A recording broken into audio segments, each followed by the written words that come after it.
कहनी और वह यह कहनी है कि आपने 10 वर्ष में प्रधानमंत्री मोदी जी के नेतृत्व की एक ऐसी सरकार देखी है जो बिना रुके, बिना टिके, बिना हटे देश की सुरक्षा के लिए, गरीबों के कल्याण के लिए, विकास के बड़े बड़े कार्यों को आगे बढ़ाने के लिए लगातार कार्य की है। एक और जहां कांग्रेस और समाजवादी पार्टी का जो इंडी गठबंधन है, यह राष्ट्रीय सुरक्षा के साथ खिलवाड़ करता था। मुझे याद है 2014 के पहले जब इन लोगों की सरकारें थी,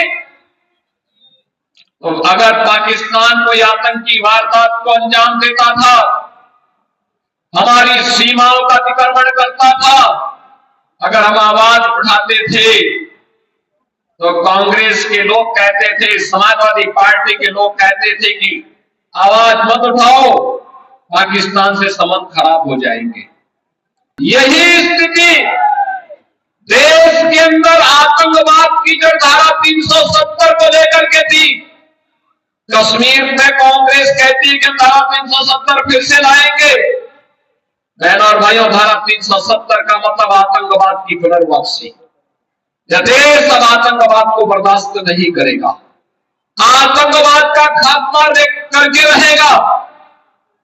देश के अंदर आतंकवाद, नक्सलवाद पूरी तरह समाप्त होगा। भारत को फिर से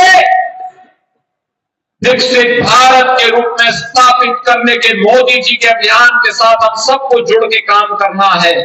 यूपी के अंदर जो सरकार आज डबल इंजन की कार्य कर रही है, यह सरकार विकास भी करा रही है, विरासत का सम्मान भी दे रही है। मैं आपसे पूछना चाहता हूं, अयोध्या में जो एक निषाद बेटी के साथ क्या कुछ घटना घटित की थी समाजवादी पार्टी के गुंडों ने, और तब भी समाजवादी पार्टी के नेता और उनके राष्ट्रीय अध्यक्ष उसकी दलील दे रहे थे।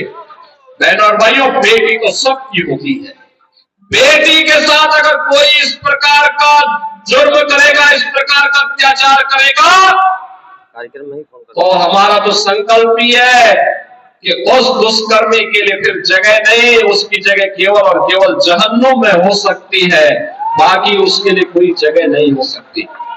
और इसीलिए आज मैं आपसे कहने के लिए आया, ये समाजवादी पार्टी, ये कांग्रेस के लोग गुमराह करने के लिए आएंगे, तमाम प्रकार की बातें करेंगे, लेकिन बहनों और भाइयों, ये विरासत को अपमान करने वाले लोग हैं, ये प्रभु राम की परंपरा को अपमानित करने वाले लोग हैं, ये किसानों के साथ, युवाओं के साथ, नौजवानों के साथ अन्याय करने वाले लोग हैं, ये बेटी और व्यापारी की सुरक्षा में सेंध लगाने वाले लोग हैं।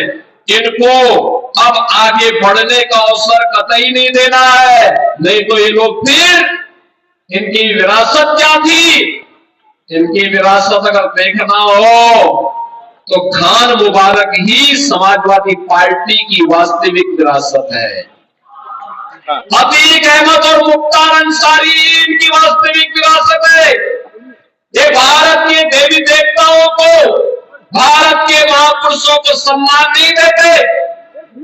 डॉक्टर लोहिया तो इसी अम्बेडकर नगर की धरती पर पैदा हुए थे, लेकिन आज की समाजवादी पार्टी डॉक्टर लोहिया और आचार्य नरेंद्र के मूल्य और सिद्धांतों से भटक चुकी है।